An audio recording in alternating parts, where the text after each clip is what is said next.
Shalom Bapak Ibu Saudara. Selamat hari Minggu buat kita semua.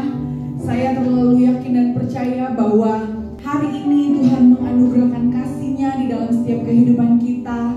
Tuhan menganugerahkan damai-Nya Tuhan di dalam setiap kehidupan kita.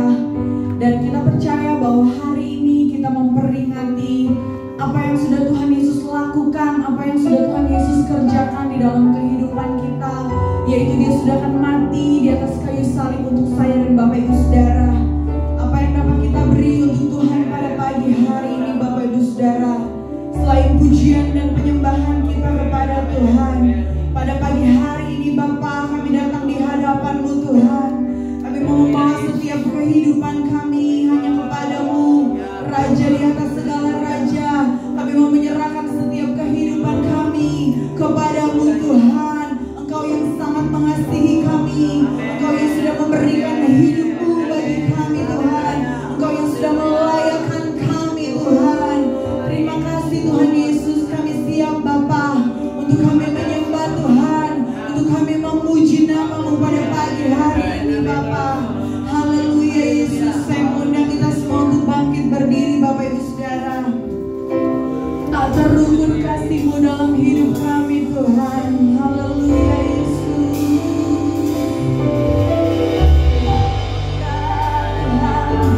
Kami menaikkan pujian ini Bapa. Kami doa dan ucapan syukur kami kepada-Mu Tuhan. Bapa yang layak, terima pujian dan haleluya Tuhan. Layak Engkau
pagi hari ini.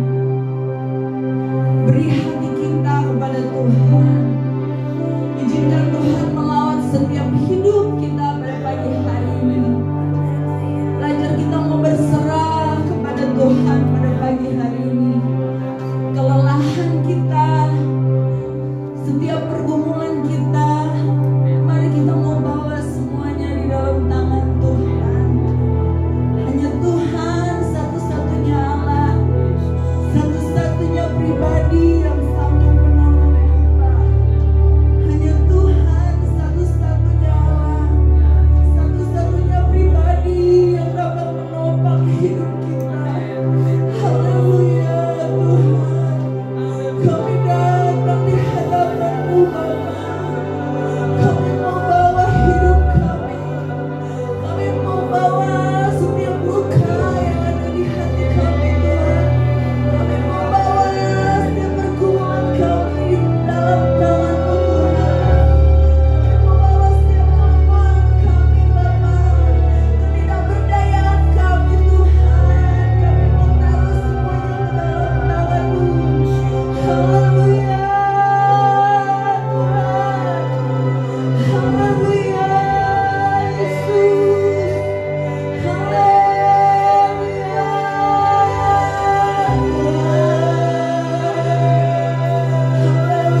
Yesus Tuhan. Haleluya Yesus Tuhan.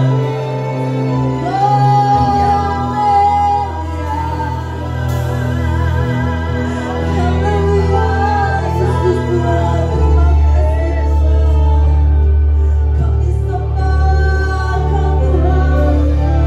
Kami tinggikan Kau Tuhan.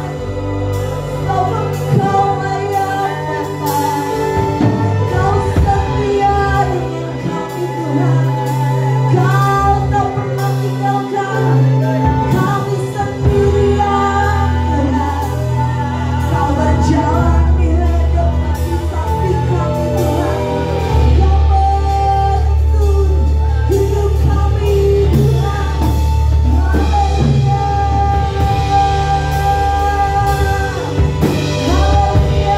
Tuhan.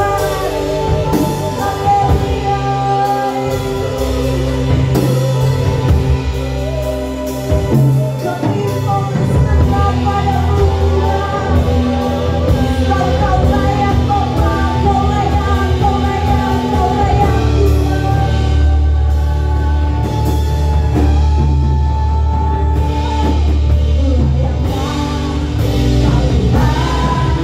Dipuji dan disembah, kenang segala nama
Layaklah Engkau Tuhan dipuji dan disembah dengan segenap kekuatan kami, dengan segenap jiwa kami Bapa.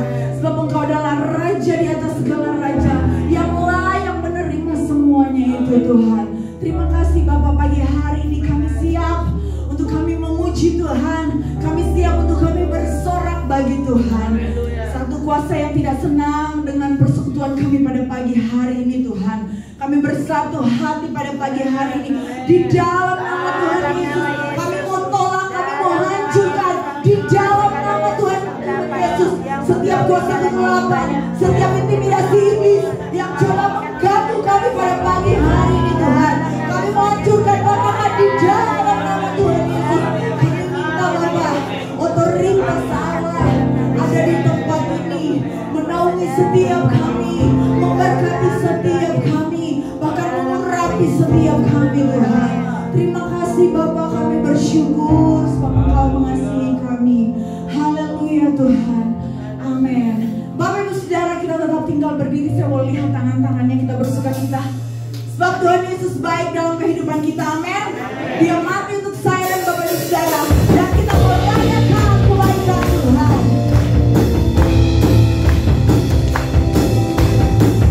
Haleluya Tuhan. Sama kita mengatakan, Dia bagi bagiku, Dia bagi bagi siapa?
setiap kebenaran-kebenaran firman Tuhan yang semakin hari akan membuat kita semakin bertumbuh di dalam Tuhan. Kita semakin mengenal Tuhan, kita semakin mengetahui bahwa kita punya Allah yang sangat baik, Bapa yang sangat mengasihi kita.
Kita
surga, saatnya kami akan mendengarkan firman Tuhan. Kau berbicara kepada kami secara khusus, secara pribadi atau kepada kami semuanya Tuhan, agar Roh Kudus mengajarkan kepada kami bagaimana kami mempunyai rasa hormat kepada Tuhan, mempunyai rasa hormat kepada hamba-hamba Tuhan, mempunyai rasa hormat kepada orang tua, kepada pimpinan, kepada orang yang rohani, kepada keluarga kami, kepada orang tua kami, dan kepada sesama kami Tuhan.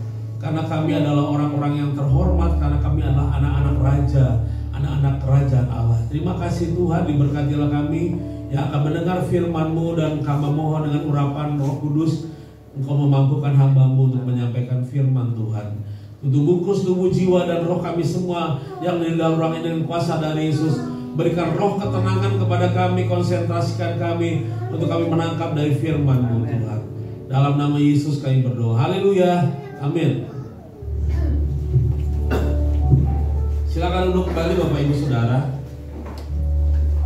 Shalom saudara-saudara. Haleluya, puji Tuhan.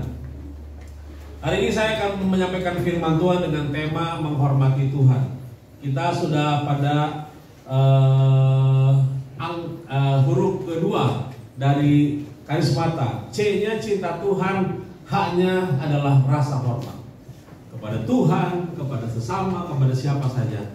Bagaimana kita memberikan rasa hormat kita, bagaimana kita dihormati, bagaimana kita menjadi orang yang terhormat, karena kita adalah anak raja, dan kita adalah orang-orang yang menjadi terhormat karena Tuhan mengangkat kita dari lumpur dosa. Amin.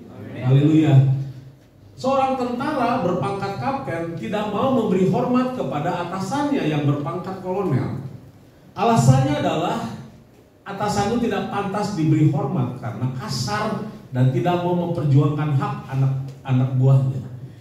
Jika atasannya itu lewat, maka si kapten menghindar agar tidak usah memberi hormat. Sang kapten juga memiliki bawahan berpangkat sersan. Hal yang sama terjadi di mana si sersan juga tidak pernah memberi hormat kepada kapten. Bila bertemu, si sersan sengaja menyibukkan diri dan berpura-pura tidak lihat. Lama-kelamaan si kapten tahu bahwa sersan bawahannya sengaja tidak memberi hormat kepadanya. Karena itu dia marah dan melaporkan hal itu kepada atasannya yang berpangkat kolonel. Si sersan dipanggil dan diadili, ditanya apa alasannya sehingga tidak pernah memberi hormat kepada atasannya yang berpangkat kapten. Sersan itu dengan terus terang berkata bahwa ia sedang mencontoh kapten itu juga yang tidak memberi hormat, yang tidak menghormati kolonel atasannya. Pak kolonel yang saat itu memimpin sidang marah besar kepada kapten yang mengadu diberi sanksi, dan hal ini mempersulit dia untuk naik pangkat karena dinilai cacat. Kapten itu tidak sadar bahwa bila dia menghormati kolonel atasannya, berarti dia juga sedang menghormati hukum di institusinya. Hal itu pula berarti dia sedang menghormati harkat dan martabat dirinya sendiri, sebab dia adalah bagian dari institusi itu. Dengan demikian dia pun layak mendapat hormat dari sersan bawahannya. Itulah hukum yang harus dihormati dan ditegakkan. Jika seorang kapten merasa tidak layak menghormati seorang kolonel atasannya, maka itu merusak sistem atau tatanan hukum yang ada. Jadi kapten ini juga jangan berharap dihormati oleh sersan bawahannya. Ini hanya satu cerita bagaimana ada rasa hormat menghormati, saling hormat menghormati. Kadang-kadang kalau kita menemukan di dalam keluarga kita ada anak yang gak hormat kepada orang tuanya, lalu orang lain bilang, anak siapa dia? Wah, kurang ajar tuh anak ngelawan orang tua. Wah, anaknya jahat. Wah, anaknya gak sopan. Wah, dia gak hormat sama orang tua. Anak gak tahu diri. Nah, seringkali itu terjadi ya. Kita dapatkan di dalam kehidupan kita masing-masing. Saudara-saudara, orang lebih suka dihormati atau hidupnya terhormat, itu udah jelas. Gak ada orang yang mau direndahkan. Orang maunya dihormati atau orang yang terhormat. Biasanya kita selalu dengar begini, selamat datang kepada yang terhormat. Wah, kepada yang terhormat Bapak Presiden atau Bapak Menteri atau Bapak Gubernur. Yang terhormat, atau ditambah lagi yang dimuliakan. Wah, luar biasa. Lalu kalau saudara menulis surat kepada yang terhormat Bapak Guru TK. Nah, coba seperti itu ya. Lalu kalau dalam tentara kepolisian, hormat. Itu berarti hormat kepada atasannya ya. Memberi penghormatan terakhir Kalau kita mungkin datang ke tamu kedukaan, maka kita harus memberikan penghormatan terakhir kepada orang yang meninggal sebelum dia masuk ke dalam liang lahat.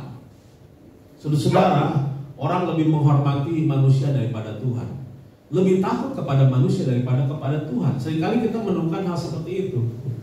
Datang ke gereja bisa telat, tapi kalau datang ke kelurahan ngurusin KTP, atau kita datang ke tempat bikin SIM lebih pagi, saudara-saudara, atau kita mau vaksin lebih pagi daripada ke gereja, saudara-saudara. Lebih memprioritaskan kepada manusia daripada kepada Tuhan. Ini adalah satu gejala, satu kebiasaan yang harus dirubah. Kita harus lebih menghormati Tuhan daripada menghormati manusia. Kita lebih harus memprioritaskan Tuhan daripada memprioritaskan manusia, saudara-saudara. Mencari penghormatan manusia daripada Tuhan. Ada satu pujian yang luar biasa di kitab Wahyu yang bilang begini, besar dan ajaiblah karyamu. Saudara pernah dengar lagu itu? Pernah dengar? Coba ya kita nyanyikan. Coba tolong ditayangkan. Coba kata-katanya tolong ditayangkan. Besar dan ajaiblah karyamu. Ini dari ayat firman Tuhan, saudara-saudara. Adil dan benarlah jalanmu. Raja segala raja, segala bangsa, Dia yang maha kuasa, Dia yang dimuliakan, muliakan. Saudara, kalau kita lihat ini semua pujian penuh dengan kemuliaan bagi Tuhan. Layaklah segala bangsa sujud kepadamu, sujud kepadamu.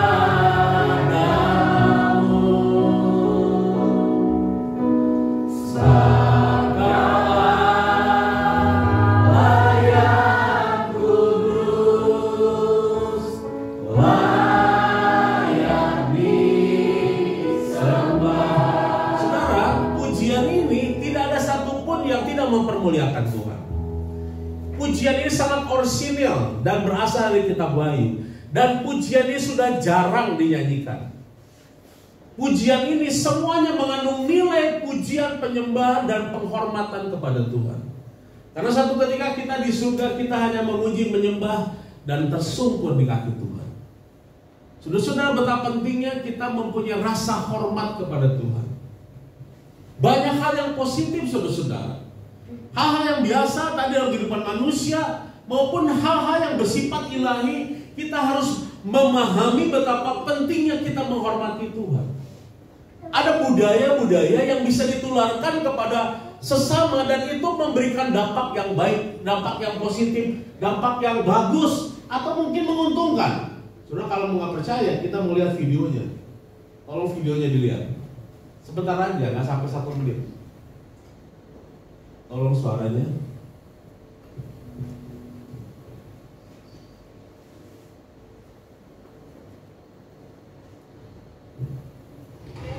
Ya, Sari. Tolong disampaikan.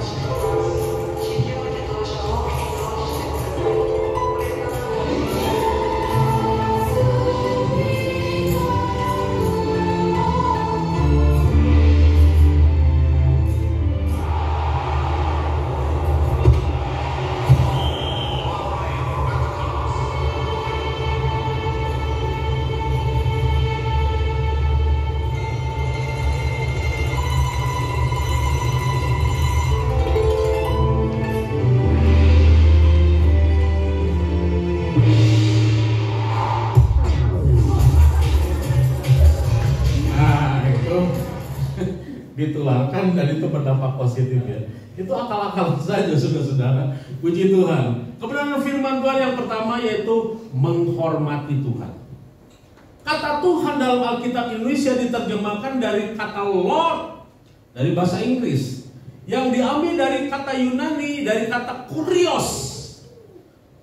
Lord itu dari kata Yunani kurios, yang memiliki 3 arti. Nah, saya mau kasih tahu dulu, kenapa orang Inggris itu bilang Lord Hamilton. Lord, Lord. Nah, orang-orang yang berkebangsaan kerajaan dipanggilnya Lord. Kalau sudah lihat film-film Skandinavia, film-film yang berbau Eropa itu selalu, oh dia Lord, namanya Lord. Lord apa Lord? Lord itu sebenarnya panggilan daripada Tuhan. Kalau kita bilang Tuhan. Nah itu kalau dalam bahasa itu Lord. Lord itu saudara-saudari kalau di kata kurios artinya Tuhan. Tiga hal yang menjadi ciri dari kata kurios itu. Kurios itu artinya tuan atau pemilik. Kata kurios berarti pemilik yang digambarkan sebagai tuan yang memiliki budak. Seorang budak tidak berkuasa atas dirinya sendiri. Kita dulu adalah budak dosa.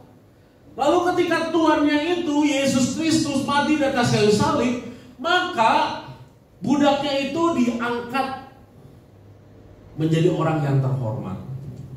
Nah, saudara-saudara, budak dosa telah dilepaskan, ditebus oleh Yesus Kristus, dan kita menjadi hamba. Bukan menjadi hamba dosa, tetapi posisinya bukan hamba dosa, tetapi menjadi hambanya Tuhan, menjadi pelayannya Tuhan.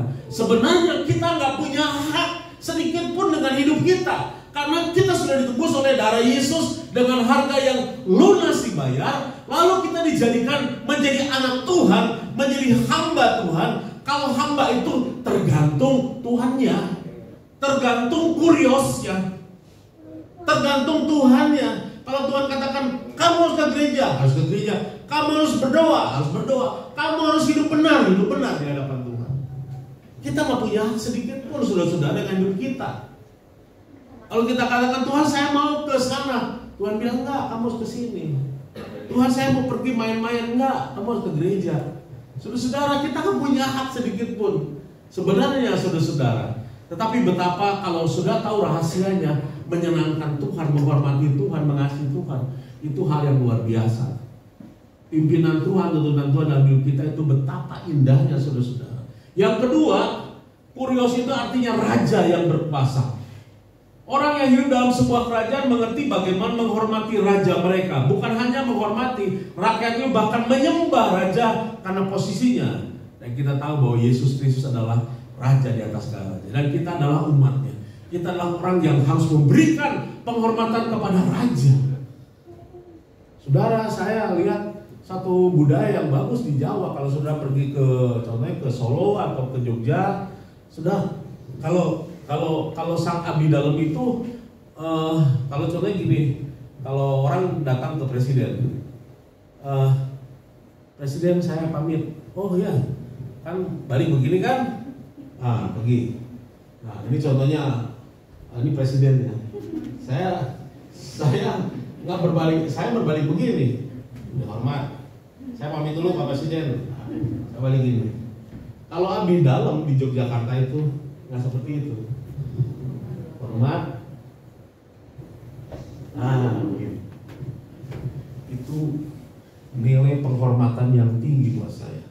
Nilai budaya penghormatan yang tinggi dalam budaya Jawa.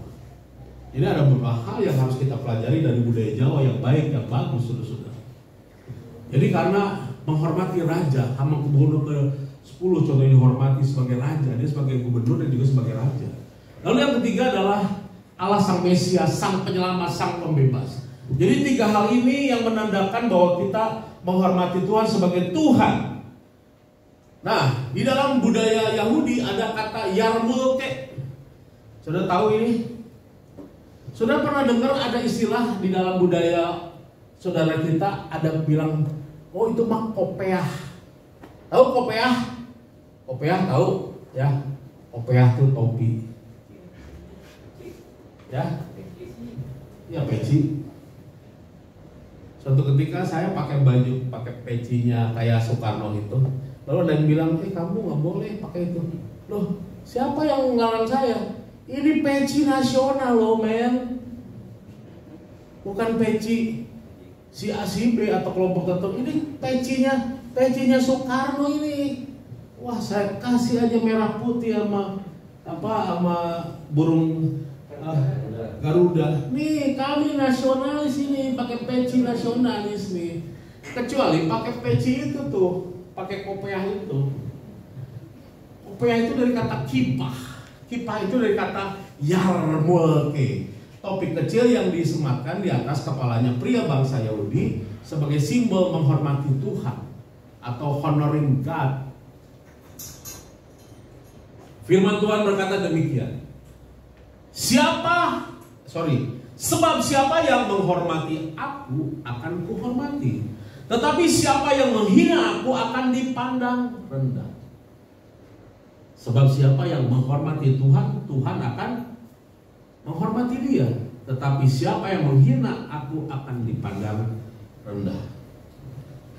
Alasan mengapa kita harus menghormati Tuhan, ada dua alasan. Yang pertama, karena kita adalah warga kerajaan surga. Kita memiliki raja di atas segala raja. Tuhan kita adalah raja di atas segala raja. Dan visi kita, visi gereja kita adalah menghadirkan kerajaan Allah di dalam dunia. Satu ketika saya akan menyampaikan firman Tuhan, walaupun saya punya 2 khotbah tentang kerajaan surga. Kerajaan surga itu apa? Pemerintahannya Tuhan. Siapa pemerintahan Tuhan itu? Di mana pemerintahan Tuhan itu? Pemerintahan Tuhan itu adalah saudara dan saya. Gereja itu adalah kerajaan Allah. Dan Allah Yesus Kristus adalah Tuhan dan Raja di atas segala raja. Saudara pelayan-pelayannya Tuhan. Nah, kalau saudara berpredikat, kalau saudara berstatus sebagai anak raja, masih ingat tentang Pangeran Charles yang menikah dengan Lady Diana? Masih ingat? Ya, nanti saudara akan bisa lihat filmnya. Filmnya akan muncul. Ketika Lady Diana affair dengan seorang keturunan Timur Tengah, betapa marahnya kerajaan. Lalu apa yang terjadi? Dibuatlah konspirasi sehingga Lady Diana meninggal ketika naik kendaraan dalam satu kendaraan waktu dia masuk dalam satu lorong yang panjang. Itu pembunuhan. Dan yang lebih cilakanya, Pangeran Charles-nya malahan pacaran setelah meninggal istrinya, pacaran dengan Mrs. Camilla yang lumayan, bukan lumayan cantik, saudara. Sampai sekarang itu Camilla itu menemani Pangeran Charles yang sudah tua. Tapi ingat, peristiwa ketika Lady Diana orang biasa diangkat menjadi keturunan raja, menjadi bagian dari raja, ketika dia menghinakan derajatnya Raja Inggris, maka lebih baik dibunuh Lady Diana daripada dia menghinakan derajat anak-anak atau keturunan raja. Saudara-saudara, firman Tuhan katakan, tetapi kamulah bangsa yang terpilih.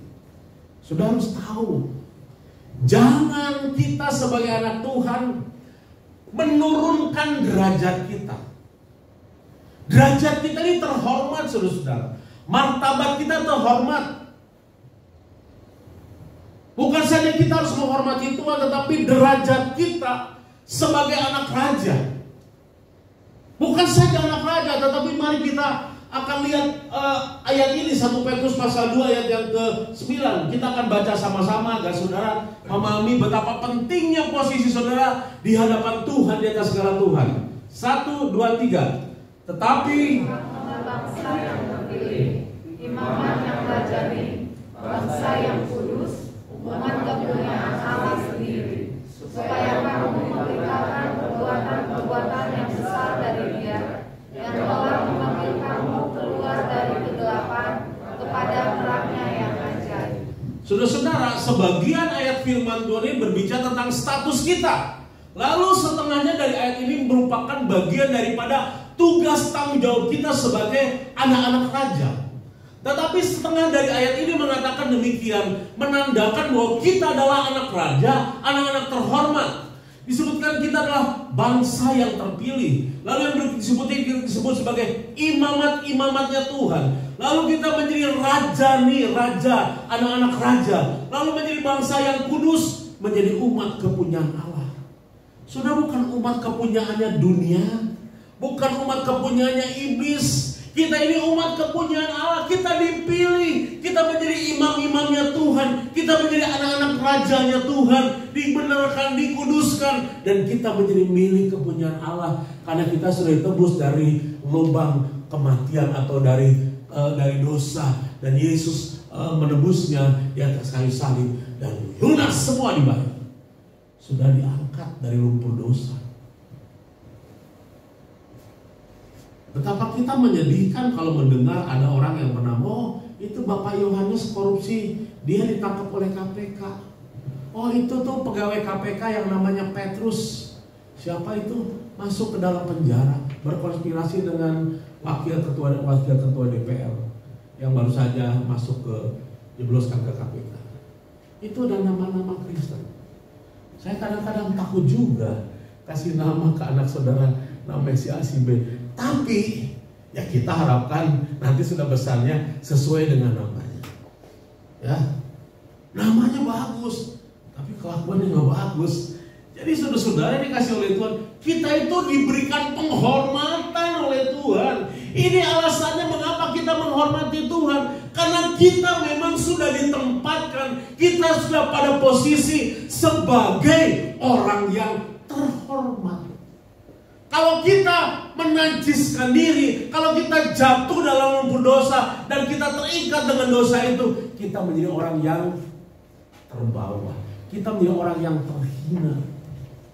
Oh dia terkena karena dosanya, terkena karena kelakuannya jelek. Namanya aja nama Alkitab. Saudara, identitas kita menandakan orang terhormat dan kita akan menghormati Tuhan. Yang kedua adalah karena perjanjiannya. Perjanjian kita dengan Tuhan.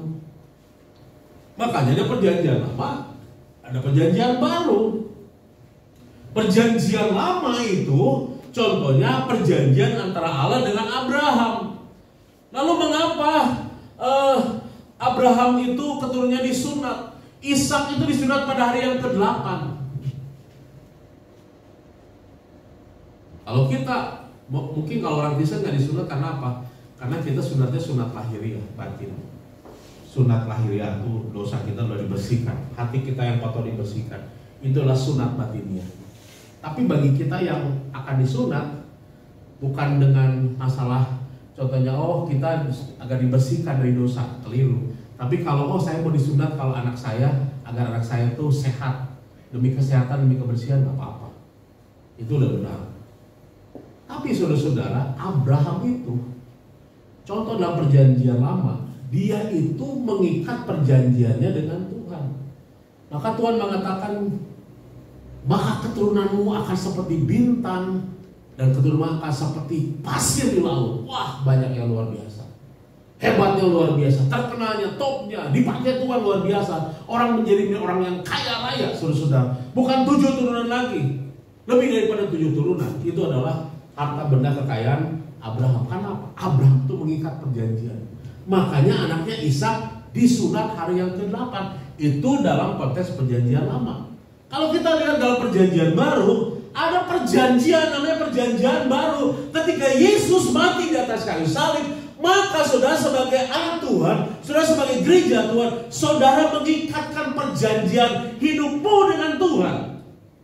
Karena Tuhan mengatakan, aku telah menebus kamu, aku telah mengangkat kamu menjadi anakku, dan aku akan mengikat perjanjian itu. Dan saudara, saya mengajarkan agar saudara setiap hari bilang kepada Tuhan, Tuhan, saya mengikatkan perjanjian saya dengan isi saya, dengan juga anak keturunan saya. Saudara harus bilang gitu sama Tuhan. Tutup bungkus, lindungi, berkati, agar keturunan saya ini, dari saya dan isi saya itu semuanya, anak-anak kami yang berapa, yang 3 diberkati Tuhan, anak-anak kami yang 5 diberkati Tuhan, anak-anak kami yang walaupun 1 diberkati Tuhan, anak cucu mantu kami diberkati Tuhan, keturunan kami diberkati Tuhan, marga kami diberkati Tuhan, saya kami diberkati Tuhan. Itu yang terjadi dalam kehidupannya Abraham, dan itu juga akan terjadi dalam hidup kita. Makanya ada ayat yang katakan begini, jadi barang siapa dengan cara yang tidak layak makan roti atau minum cawan Tuhan, ia berdosa terhadap tubuh dan darah Tuhan. Karena tubuh dan darah Yesus adalah tanda perjanjian kita dengan Tuhan. Bagaimana cara kita menghormati Tuhan? Yang pertama, dengan memberikan Tuhan suatu penghormatan. Jangan kita, jangan manusia, jangan siapapun. Penghormatan itu harus kita berikan kepada Tuhan. Itu sebagai contoh bagaimana kita menghormati Tuhan. Yang kedua, dengan mendedikasikan seluruh hidup kita untuk kemuliaan Tuhan. Jadi maksudnya begini saudara, segala sesuatu, baik itu keberuntungan, keberkatan, kelimpahan, keberhasilan, kesuksesan, apa yang saudara miliki, itu untuk kemuliaan Tuhan. Oh gitu ya Pak. Oh, menurut ajaran orang lain itu kalau diberikan untuk Tuhan, berarti harta benda saya berikan kepada Tuhan semua. Nah begitu saudara-saudara. Kalau pikirannya dunia, kalau pikirannya ke materi, ya berarti seperti itu. Artinya apa saudara-saudara? Kita diciptakan untuk apa? Untuk memuliakan Tuhan. Kalau saudara menikah, untuk memuliakan Tuhan. Kalau saudara bisnis, memuliakan Tuhan. Kalau saudara bekerja, memuliakan Tuhan. Kalau saudara berkarir, karir saudara itu memuliakan Tuhan. Jadi kita mendedikasikan hidup kita. Kita punya istri, kita punya anak, kita punya harta benda kaya, kita dedikasikan untuk kemuliaan Tuhan, dipakai untuk Tuhan. Lalu yang berikutnya adalah dengan menjaga kehidupan kita supaya tetap layak menyandang nama anak raja. Agar kita layak. Tadi saya sudah sampaikan, ya, agar kita layak disebut, oh, dia orang Kristen. Walaupun dia nggak punya, walaupun dia harus jalan ke gereja, tapi sifatnya hebat, perbuatannya bagus, orangnya menyenangkan. Wah, ini yang penting saudara-saudara, bahwa orang itu layak menjadi anak Tuhan, layak untuk menyandang sebagai anak raja, anak Tuhan. Wah, sebutnya aja anak Tuhan, kelakuannya kayak anak setan. Nah, orang bilang gitu kan malu gitu kan. Oh, dia mah anak Tuhan, dia ada ke gereja, dia ada ke gereja, hari Minggu aja anak Tuhan, Senin sampai Sabtu apa? Anak setan. Jangan anak setan, ya terlalu mengerikan ya. Lalu selalu mengucap syukur, menghormati Tuhan itu mengucap syukur. Kenapa? Kita penting mengucap syukur karena apa yang kita miliki itu berasal dari Tuhan. Kita baru-baru saja ada krisis yang namanya krisis oksigen, betul? Ya, oksigen berapa? Gimana kalau kehabisan oksigen? Orang-orang yang sampai meninggal kehabisan oksigen, betapa pentingnya oksigen. Oksigen itu, wah luar biasa. Coba kalau mau saya kasih contoh, tutup mulut saudara, tutup hidung saudara. Kuat-kuatan siapa? Kuat-kuatan saudara, kuat-kuatan Tuhan. Itu karenanya apa saudara-saudara? Apa yang kita hirup, apa yang kita capai selama ini, kebahagiaan, keberhasilan hidup kita itu karena Tuhan itu baik, memberkati kita. Dengan selalu mengagungkan Dia. Ini contohnya, saudara datang ke gereja, saudara mengagungkan Tuhan, memuji dan menyembah Dia, puji Tuhan. Sikap yang kedua adalah sikap tidak menghormati Tuhan. Tadi menghormati Tuhan, sekarang tidak menghormati Tuhan. Ada seorang imam besar namanya Imam Eli. Dia dari kota Silo. Nah, imam ini dipecat sama Tuhan, mati gini, lalu perutnya terbuka. Karena apa? Karena ulah anaknya. Menurut kitab 1 Samuel, Eli yaitu orang Lewi dari garis keturunan Itamar bin Harun. Dalam menjalankan tugasnya sebagai imam, dia imam besar saudara. Ada imam dan imam besar. Dia dibantu oleh dua anaknya yang namanya Hofni dan Pinehas. Nah, siapa ini Hofni dan Pinehas? Mari kita akan baca ayat firman Tuhan ini. Dari 1 Samuel pasalnya yang kedua ayat 12 sampai 26. Saya akan membacakan untuk saudara. Adapun anak-anak lelaki Eli adalah orang-orang dursila. Mereka tidak mengindahkan Tuhan ataupun batas hak para imam terhadap bangsa itu. Setiap kali seorang mempersembahkan korban sembelihan sementara daging itu dimasak, datanglah bujang imam, maksudnya pembantunya dari Hofni dan Pinehas, membawa garpu bergigi 3 di tangannya dan dicucukkannya ke dalam bejana atau ke dalam kuali atau ke dalam belanga atau ke dalam periuk. Segala yang ditarik dengan garpu itu ke atas diambil imam itu untuk dirinya sendiri. Demikianlah mereka memperlakukan semua orang Israel datang ke sana, ke Silo. Bahkan sebelum lemak dibakar, bujang imam itu, maksudnya pesuruh imam Hofni dan Pinehas itu, sebelum dia datang, lalu berkata kepada orang-orang yang mempersembahkan korban itu, berikanlah daging kepada imam untuk dipanggang, sebab dia tidak mau menerima daripadamu daging yang dimasak, hanya yang mentah saja.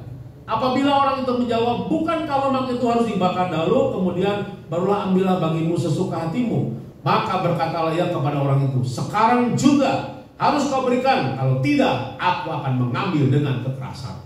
Wah, ini peristiwanya di Bait Allah ini, saudara-saudara, jangan main-main ya.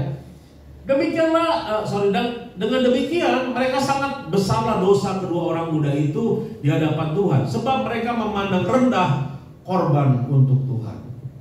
Eli telah sangat tua apabila dengannya segala sesuatu yang dilakukan anaknya terhadap semua orang Israel, dan bahwa mereka itu tidur dengan perempuan yang lainnya di depan pintu kemah pertemuan. Berkatalah Eli kepada anaknya sebagai nasihat, mengapa kamu melakukan hal yang begitu? Sehingga aku dengar dari segenap bangsa itu tentang perbuatan-perbuatanmu yang jahat itu. Janganlah begitu, anak-anakku. Bukan kabar baik yang aku dengar itu bahwa kamu menyebabkan umat Tuhan melakukan pelanggaran. Jika seseorang berdosa terhadap seorang yang lain, maka Allah yang akan mengadili. Tetapi jika seorang berdosa terhadap Tuhan, siapa yang menjadi perantara bagimu? Tetapi tidak didengarlah mereka perkataan ayahnya itu, sebab Tuhan hendak mematikan mereka. Tetapi Samuel yang muda itu semakin besar dan semakin disukai, baik di hadapan Tuhan maupun di hadapan manusia. Ini adalah perilaku, tindak tanduk, perbuatan dari anak-anak Imam Eli yang namanya Hofni dan Pinehas. Mereka adalah pelayan-pelayan Tuhan dari Bait Allah, tetapi mereka melakukan pelanggaran, mereka melakukan dosa yang begitu besar di dalam Bait Allah, di dalam pekerjaan Tuhan, di dalam pelayanan. Saya menulis ada 5 dosa yang dilakukan oleh Hofni dan Pinehas. Yang pertama, mereka tidak mengindahkan firman Tuhan. Mereka melanggar semua aturan-aturan yang Tuhan perbuat, yang Tuhan lakukan, Tuhan tetapkan di Bait Allah. Lalu melanggar batas hak para imam. Ada untuk Tuhan, ada untuk imam. Untuk Tuhan diambil. Contohnya uang untuk Tuhan diambil untuk hamba Tuhan. Nah, itu berarti melanggar firman Tuhan, melanggar batas hak. Betapa pentingnya ketika saudara mungkin memberi kepada Tuhan, lalu ada hamba Tuhan mengatakan, saudara memberi untuk siapa? Untuk Tuhan, untuk hamba Tuhan, atau untuk operasi gereja, contohnya gitu. Saudara harus katakan, memberi untuk siapa? Kalau untuk Tuhan, berikan untuk Tuhan. Kalau untuk hamba Tuhan, berikan untuk hamba Tuhan. Jadi Hofni dan Pinehas itu melanggar batas hak para imam. Lalu yang ketiga, mengancam akan melakukan kekerasan. Wow, ancam-mengancam terjadi di dalam rumah Tuhan. Lalu yang keempat, memandang rendah korban untuk Tuhan. Jadi korban untuk Tuhan itu yang sebenarnya mulia, baik, bagus, yang paling terbaik diambil. Uangnya yang udah lecek-lecek, beda dengan uang keluaran dari bank. Kadang-kadang kelebihan ngasihnya. Wah, ini kelebihan. Nah, banyak orang yang jujur kalau saya lihat uang dari bank. Pak, ini kelebihan. Oh iya. Ini kelebihannya 20.000. Kalau kelebihannya yang merah itu lumayan, saudara. Soalnya tipis sekali ya. Jadi Hofni dan Pinehas memandang rendah korban untuk Tuhan. Lalu yang kelima, melakukan perzinahan di sekitar pintu Bait Allah. Ini adalah sikap yang tidak baik, yang tidak menghormati Tuhan. Apa yang terjadi? Ketika saudara melihat ayat yang terakhir, tetapi tidak didengarlah perkataan atau nasihat ayahnya, lalu Tuhan mengatakan, sebab Tuhan hendak mematikan mereka. Tuhan hendak menghukum Hofni dan Pinehas. Bukan saja Hofni dan Pinehas, tetapi Imam Eli yang tidak bisa mendidik anak-anaknya di dalam takut akan Tuhan, melayani Tuhan dengan sungguh-sungguh. Maka Imam Eli pun terjatuh, karena Imam Eli adalah orang yang gemuk, lalu terjatuh seperti inilah, terjatuh seperti itu, dan perutnya terbelah juga.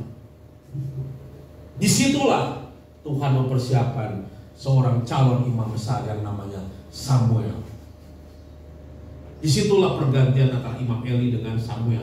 Karena dari kecil Samuel sudah diserahkan kepada Tuhan. Dia menjadi nasarnya Tuhan. Dia tinggal di rumah di Bait Allah dan dibimbing oleh Imam Eli. Imam Eli mati, maka Samuel diangkat menjadi imamnya Tuhan. Tetapi Imam Eli mati, Hofni dan Pinehas mati, dan keturunannya tidak tercatat menjadi orang yang terhormat karena tidak menghormati Tuhan. Hati-hati, nanti saya akan kasih lihat ada bukti nyata bagaimana orang yang menghormati Tuhan dengan orang yang tidak menghormati Tuhan dalam kurun waktu 1 abad keturunannya seperti apa. Jangan lihat sekarang, nanti lihat keturunannya. Saya nggak akan lihat sekarang, Tapi mungkin 50 tahun atau 1 abad kemudian anak cucu saya seperti apa? Itulah penghargaan Tuhan untuk saya. Yang ketiga, yang terakhir, berkat karena menghormati Tuhan. Saya mencatat beberapa orang tokoh yang luar biasa. Yang pertama adalah Harun. Harun yang menghormati Tuhan. Harun yang luar biasa, sangat sungguh-sungguh hormat kepada Tuhan. Keturunannya Harun menjadi imam di Tuhan. Lalu Harun Hur itu adalah orang-orang hebat, menjadi orang-orang yang mengasihi Tuhan. Keturunannya Harun dan keturunannya Hur adalah keturunan yang menjadi orang-orang yang ahli membangun bait Allah dan tabut perjanjian Allah. Lalu Abraham atau Ibrahim menjadi bapak orang beriman, orang yang top, orang yang terkenal dan diakui oleh 3 agama besar di dunia, yaitu Yahudi, Kristen, dan Muslim. Keturunannya banyak seperti pasir di laut dan seperti bintang di langit. Itu adalah janjinya Tuhan untuk keluarga atau keturunannya Abraham. Keturunannya banyak seperti bintang di langit dan pasir di laut. Saudara, bukan saja Ishak, tetapi Ismail pun yang merupakanlah keturunan dari orang-orang Timur Tengah diberkati Tuhan. Saudara, jangan mengutuki orang-orang Timur Tengah. Saudara, kita nggak boleh mengutuki orang-orang Arab. Karena apa? Tuhan mengatakan, berfirman kepada Hagar, engkau dan keturunanmu juga aku akan memberkati. Berarti Hagar dan Ismail itu diberkati Tuhan. Ya, karena keturunan Abraham, saudara-saudara. Tuhan nanti mengingat di surga, karena bapamu itu hamba Tuhan, karena bapamu itu diakan atau majlis, karena bapamu itu atau ibumu itu adalah orang-orang yang mengasihi Tuhan, aku mengingat akan perjanjian. Makanya dalam kitab perjanjian lama, aku mengingat akan perjanjian kepada Allah Abraham, Allah Ishak, Allah Yakub. Tuhan mengingat nama Allah Abraham, Tuhan mengingat akan Abraham, Ishak, dan Yakub dan keturunannya. Saudara, hebatnya orang-orang Yahudi adalah orang-orang yang bisa mentransfer teknologi. Sudah tahu, Ethiopia itu negara yang miskin, negara yang kering, sekarang menjadi negara yang makmur. Tidak pernah didengar lagi orang-orang Ethiopia menjadi orang yang miskin. Orang-orang hitam Afrika, tetapi alih teknologi dari Israel ke Ethiopia. Sudah bisa googling nanti. Ethiopia sekarang dengan dulu beda, saudara. Karena Israel menjadi berkat. Orang yang menghormati Tuhan diberkati oleh Tuhan. Saudara-saudara, kita menghormati Tuhan. Kita juga menghormati hamba-hamba Tuhan, pemimpin rohani. Kita juga menghormati pemerintah yang ada. Kita juga menghormati orang tua kita. Kita menghormati semua orang. Kita menghormati pemimpin-pemimpin kita. Yang penting landasannya adalah kita menghormati Tuhan. Pada tahun 1900 pernah diadakan suatu penelitian tentang kehidupan anak-anak dan keturunan dari 2 orang sahabat yang sama tinggal di New York. Cerita tentang 2 keluarga di Amerika, dan cerita ini sungguh-sungguh terjadi, yakni kisah nyata. Kisah ini hasil penelitian dari seorang sarjana bernama Benjamin B. Warfel dari Universitas Princeton, Amerika Serikat. Kisah ini mengisahkan tentang kisah 2 keluarga yang hidup di abad ke-18, yaitu perbandingan antara keluarga Jonathan Edward dan keluarga Max Juk. Ini adalah profil Jonathan Edward. Jonathan Edward lahir pada tahun 1703 di Winston, Timur Connecticut. Dia hidup pada masa yang sama dengan Max Juk. Ia mengasihi Tuhan dengan segenap hati. Ia takut akan Tuhan. Pengkhotbah kebangunan rohani abad ke-18. Pendeta Jonathan Edward, ia menjadi mahasiswa di Universitas Yale pada usia 13 tahun, dan pada akhirnya ia menjadi rektor dari sebuah akademi di New Jersey yang sekarang bernama Princeton. Jonathan Edwards seorang teolog asal Amerika Serikat dan sekaligus seorang pengkhotbah yang banyak membela ajaran Calvinis. Seumur hidupnya Jonathan Edwards konsisten menyerahkan hidupnya untuk melayani Tuhan dan menjadi berkat bagi bangsa-bangsa melalui khotbahnya yang menggoncangkan dunia pada zamannya. Lalu kemuliaan keluarga yang menghormati Tuhan. Setelah seabad lebih, maka ada orang yang bernama tadi saya lupa, Benjamin Warfel. Dia membuat penelitian, dan inilah hasilnya. Setelah satu abad lebih, maka keturunan Jonathan Edwards itu seperti apa? Setelah diselidiki, yang mempunyai 1000 lebih keturunan. 13 orang menjadi rektor, 65 orang menjadi profesor, 3 orang terpilih sebagai senator Amerika atau anggota DPR, 30 orang menjadi hakim, 100 orang menjadi pengacara, 75 orang menjadi perwira militer, 100 orang menjadi pendeta, 60 orang menjadi penulis terkenal, 80 orang memegang peran penting dalam berbagai instansi pemuka masyarakat termasuk menjadi gubernur. 1 orang adalah wakil presiden Amerika, 66 orang adalah seorang dokter, 135 orang editor, 1 orang penerbit, 100 orang lebih menjadi misionaris, 80 orang menjadi memiliki kantor publik, 1 orang menjadi wakil presiden, 1 orang menjadi istri presiden, 1 orang penilik keuangan. Mari kita bandingkan dengan Makjuk. Makjuk adalah orang yang sejaman dengan Jonathan Edwards.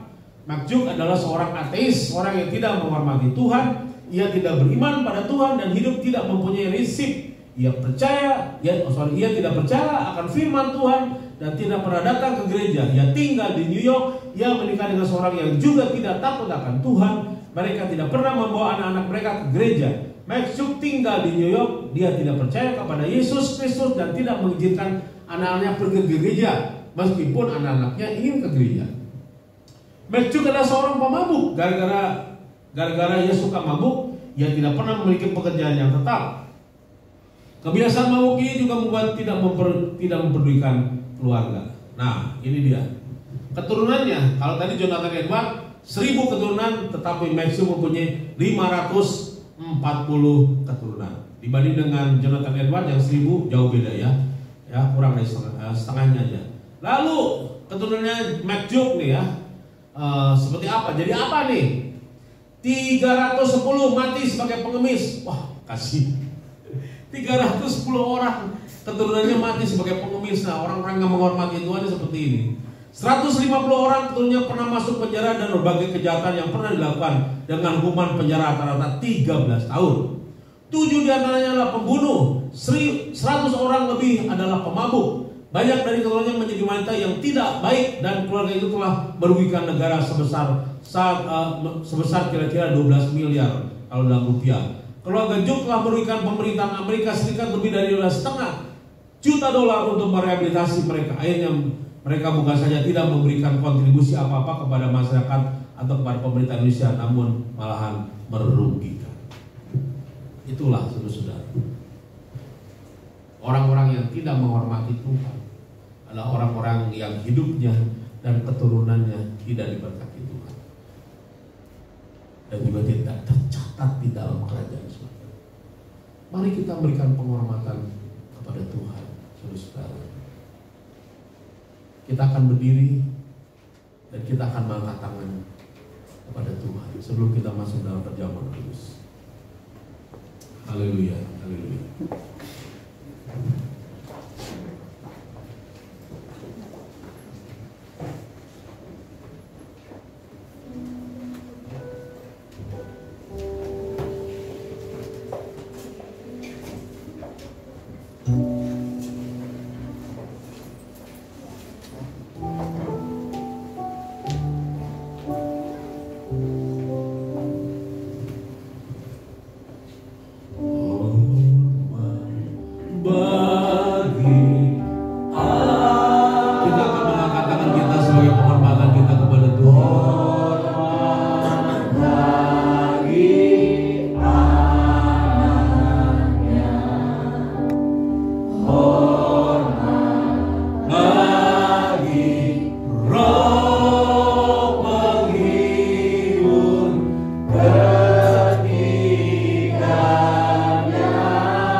agar kita mempunyai penghormatan yang besar, yang tulus kepada Tuhan.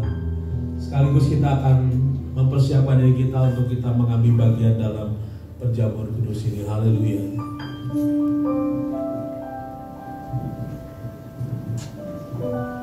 Bapa di dalam surga, di dalam nama Tuhan Yesus, kami bersyukur pada pagi hari ini karena Engkau kembali mengingatkan kepada kami betapa pentingnya memberikan penghormatan kepada Engkau. Karena ketika kami memberikan penghormatan kepada Tuhan, maka seluruh kehidupan kami penuh dengan rasa hormat kepada Allah. Ketika kami berucap, ketika kami berpikir, dan perilaku kami akan menunjukkan penghormatan kami kepadamu. Roh Kudus, tolong agar kami tidak bermain-main dengan Allah yang kudus, agar kami tidak bermain-main dengan nama-Mu yang suci, yang ada dalam kehidupan kami, yang kami bawa kemanapun, ketika kami sedang duduk dimanapun, ketika kami sedang mengerjakan apapun, ada nama Tuhan dalam kehidupan kami. Bapa, kami berdoa Tuhan, biarlah hormat akan Engkau memenuhi kehidupan kami.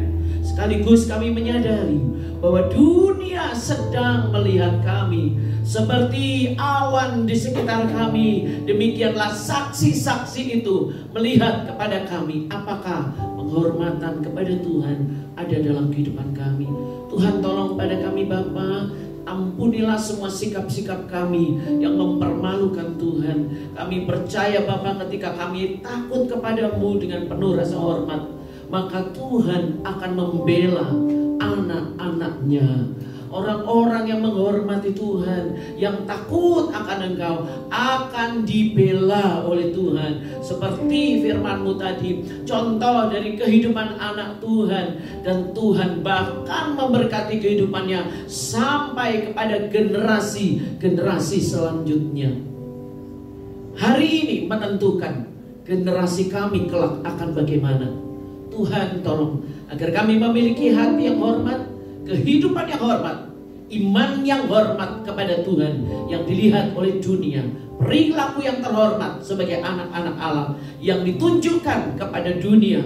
Maka kami percaya anak-anak keturunan kami akan diberkati oleh Tuhan, akan diberkati oleh Tuhan, dan dibela oleh Engkau. Terima kasih Tuhan, kami bersyukur untuk firman Tuhan. Kami menyerahkan hati kami saat ini ketika kami akan mempersiapkan hati kami masuk dalam perjamuan kudus ini. Tuhan, kami menghormati Engkau. Ini bukan hanya sekedar ritual dalam tiap bulan, tetapi kami menghormati pengorbanan Kristus. Engkau sudah mati di atas kayu salib untuk kami, dan sekarang kami menjadi orang-orang, menjadi anak-anak Allah, orang-orang yang memiliki kehidupan penuh penghormatan di dalam Tuhan. Terima kasih Bapa untuk saat ini. Ampuni segala dosa dan kesalahan kami. Tahirkan kami dari semua dosa kami Bapa. Sucikanlah kami Tuhan. Layakkan kami mengambil bagian dari unsur perjamuan ini. Di dalam nama Tuhan Yesus kami siap. Terima kasih Roh Kudus. Dalam nama Yesus kami berdoa. Haleluya. Amin. Silakan kembali Bapak Ibu Saudara sekalian. Mari kita akan bersama-sama mengambil bagian dalam perjamuan kudus ini. Kepada yang bertugas silakan untuk maju ke depan.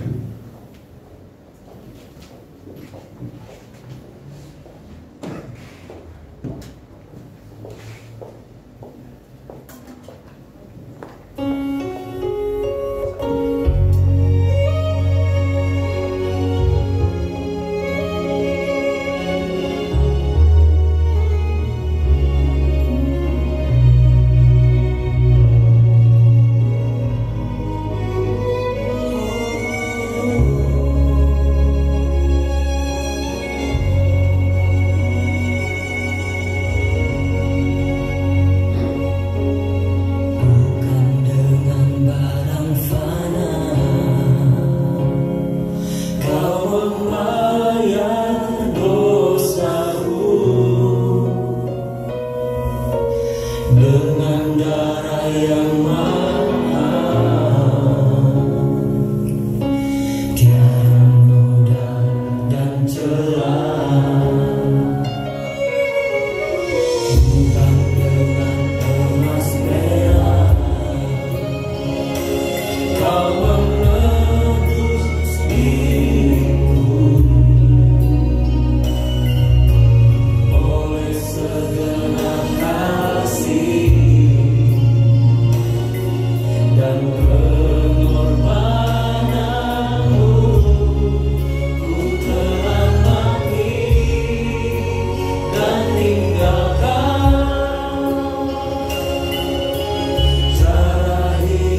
Sebab setiap kali kamu makan roti dan minum cawan ini, kamu memberitakan kematian Tuhan sampai Ia datang.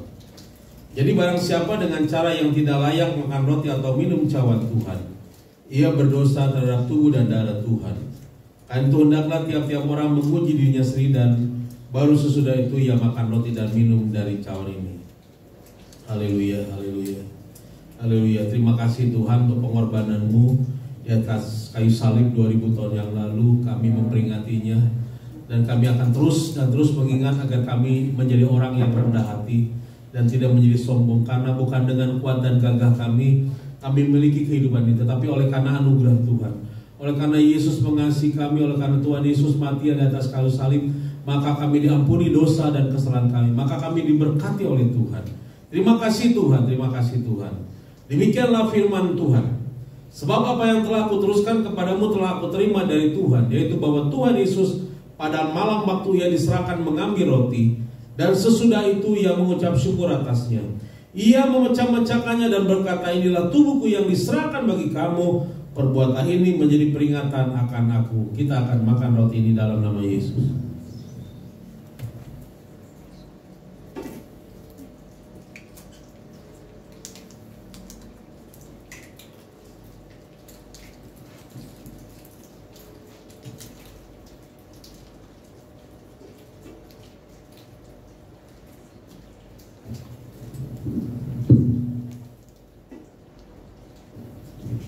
Kita akan mengangkat cawan perjamuan kita. Demikian juga Ia mengambil cawan sesudah makan lalu berkata, cawan inilah perjanjian baru yang dimeteraikan oleh darahku. Perbuatlah ini setiap kali kamu meminumnya menjadi peringatan akan aku. Kita meminumnya dalam nama Yesus.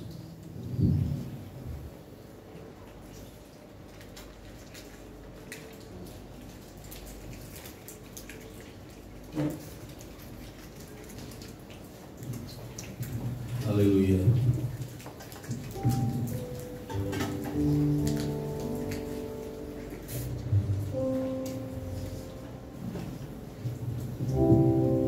Terima kasih Bapa. Terima kasih Tuhan. Haleluya. Syukur bagi Tuhan.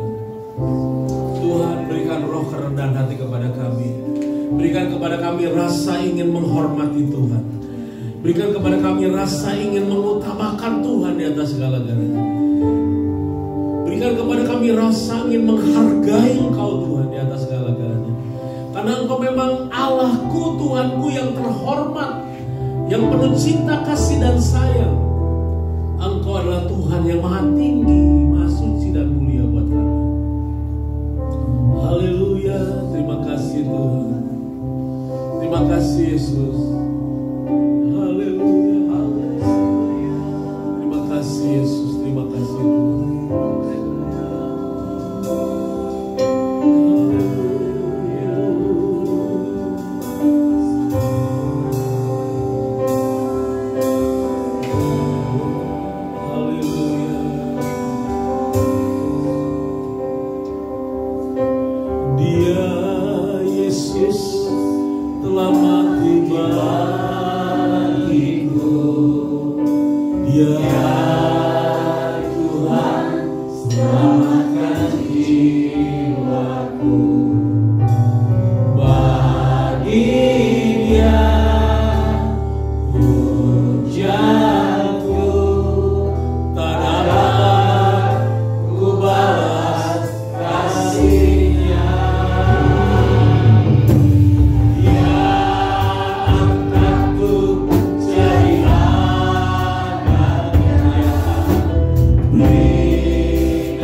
Terima kasih Tuhan untuk perjamuan kudus yang indah dan luar biasa ini.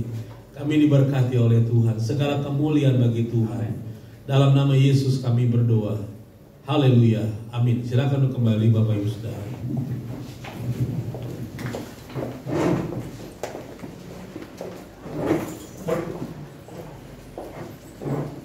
Oke, Bapak Ibu Saudara, Tuhan Yesus memberkati kita semua. Dapat firman Tuhan apa tadi di hosting perjamuan?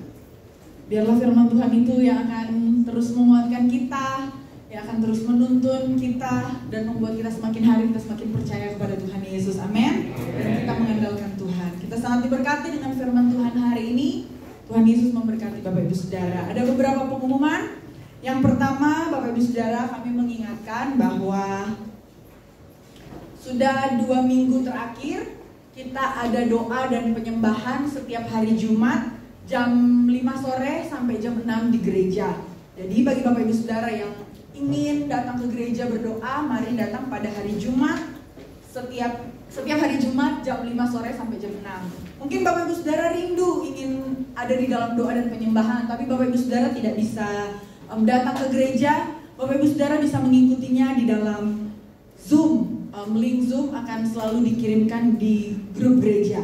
Nah, kemudian yang kedua, Bapak Ibu Saudara, kami menghimbau dan mengingatkan kepada Bapak Ibu Saudara untuk masuk di dalam kelompok KKA yang ada di wilayah masing-masing. Misalnya yang ada di daerah Pesona Pangrango, masuk di daerah Pesona Pangrango, kota, masuk di kota, Cikembar, masuk di Cikembar, Cisaat, yang ada di daerah Cisaat, masuklah ke Cisaat, dan lain sebagainya. Mungkin Bapak Ibu Saudara masih bingung, Kak, gimana saya tahu saya ada di lokasi mana gitu kan. Mungkin Bapak Ibu Saudara mengalami kesulitan atau kebingungan. Bapak Ibu Saudara bisa langsung kontak bagian KKA, yaitu Ibu Gembala atau Pastor Rossi gitu. Bapak Ibu Saudara bisa kontak langsung, dan Bapak Ibu Saudara akan mendapatkan info Bapak Ibu Saudara masuk di mana. Karena mulai dari saat ini Bapak Ibu Saudara, ketika kita akan menerima info-info yang berkaitan dengan kegiatan ibadah kita, yang berkaitan dengan apapun yang ada di gereja kita, itu kita akan dapatkan di KKA. Meskipun akan ada juga di grup gereja, tapi kebanyakan kita itu akan melalui KKA. Tujuannya itu untuk mempermudah kita berkomunikasi Bapak Ibu Saudara, dan menyampaikan pesan atau tujuan-tujuan yang akan dilakukan gereja kita nanti. Kemudian kami terus mengingatkan kepada Bapak Ibu Saudara untuk tetap menjaga protokol kesehatan yang ada. Kami punya satu video promosi KKA Bapak Ibu Saudara ini dari KKA Cisaat. Kita bisa saksikan bersama-sama.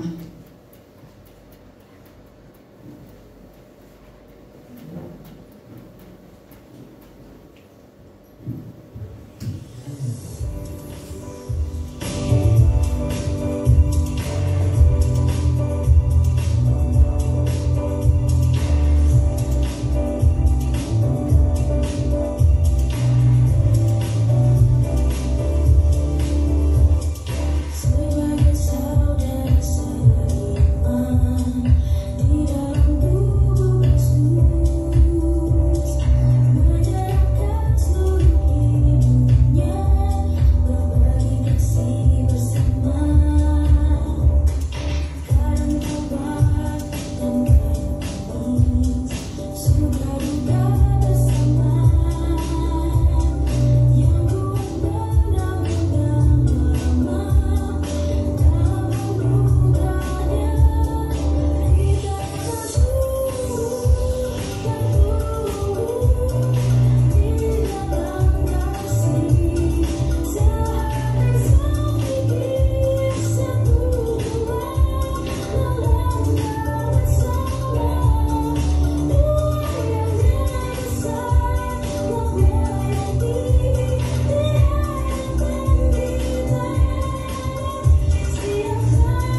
ketika kita ada di dalam KKA itu sangat menyenangkan Bapak Ibu Saudara, bisa menolong kita satu dengan yang lainnya, bisa kita saling menguatkan, kita saling berbagi kebenaran-kebenaran firman Tuhan, dan di KKA itu membuat kita semakin hari juga membantu kita untuk kita bertumbuh di dalam Kristus. Puji Tuhan Bapak Ibu Saudara, demikian firman Tuhan. Kita akan memberikan persembahan. Mari kita mau siapkan persembahan kita, baik itu persembahan operasional, persembahan untuk pembangunan gereja, bahkan ketika kita akan mengembalikan apa yang menjadi miliknya Tuhan. Mari kita siapkan persembahan kita berdoa. Sungguh hati kami mengucap syukur buat setiap kebaikan-kebaikan Tuhan di dalam kehidupan kami. Begitu banyak Tuhan, begitu banyak yang Engkau kerjakan di dalam setiap kehidupan kami. Tak bisa kami hitung, bahkan kami juga tak bisa membalas setiap kebaikan-kebaikan Tuhan.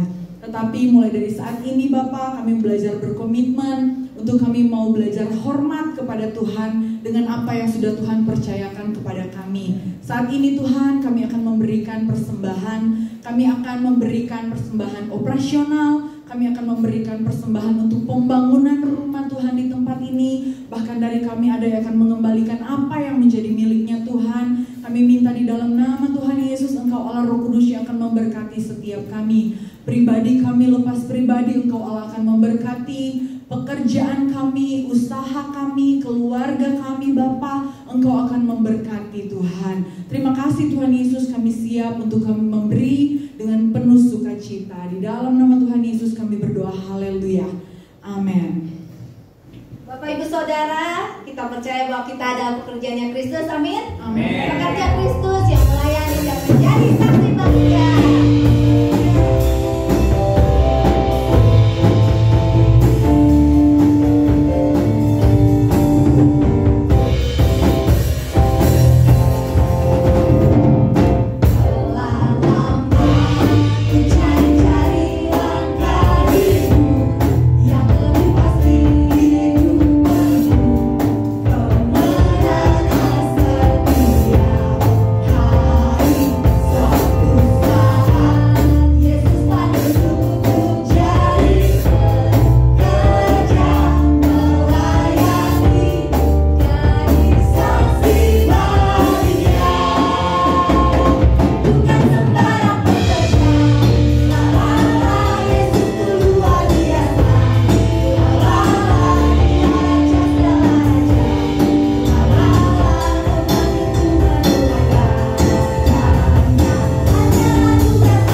kami dalam surga, kami bersyukur kami telah memberi yang terbaik untuk Tuhan. Kami percaya karena Engkau telah memberikan yang terbaik kepada kami, yaitu kehidupan yang kekal, kehidupan yang diberkati oleh Tuhan yang kami jalani sepanjang hidup ini Tuhan. Bapa dalam surga, di akhir ibadah ini Tuhan kami berdoa agar Tuhan memberkati kami semua. Semua sidang jemaat-Mu yang telah berbakti kepada Tuhan, telah mengabdi kepada Tuhan, telah memberikan penghormatan kepada Tuhan, maka Engkau mengasihi mereka, maka Engkau memberkati mereka, maka Engkau akan mencurahkan berkat-berkat-Mu, maka Engkau menghormati mereka, memberkati mereka dengan cara-cara Tuhan yang ajaib, memberkati seluruh aspek kehidupan mereka, Engkau memberkati seluruh mata pencaharian mereka, Engkau jaga pelihara mereka dengan kasih dan anugerah Tuhan. Terima kasih Bapa, segala kemuliaan, hormat, pujian hanya bagi Tuhan. Saudara, mari kita mengangkat tangan dan menerima berkat dari Tuhan. Tuhan memberkati engkau dan melindungi engkau. Tuhan menyeri engkau dengan wajahnya dan beri engkau kasih karunia. Dan Tuhan menghadapkan wajahnya kepadamu pada siang hari dan memberi engkau damai sejahtera. Oleh sebab itu saudaraku, sidang jemaat Allah yang dikasih oleh Tuhan, pulanglah dengan membawa berkat anugerah dari Allah Bapa yang ada di dalam surga, serta cinta kasih sayangnya yang sudah dinyatakan dalam Tuhan Yesus Kristus, serta pimpinan dan tuntunan dari Roh Kudus menyertai saudara dari saat dan untuk selama-lamanya. Maranatha, sampai Yesus datang kali yang kedua menjemput kita semua. Dalam nama Yesus kami mengakhiri kebaktian kami. Haleluya.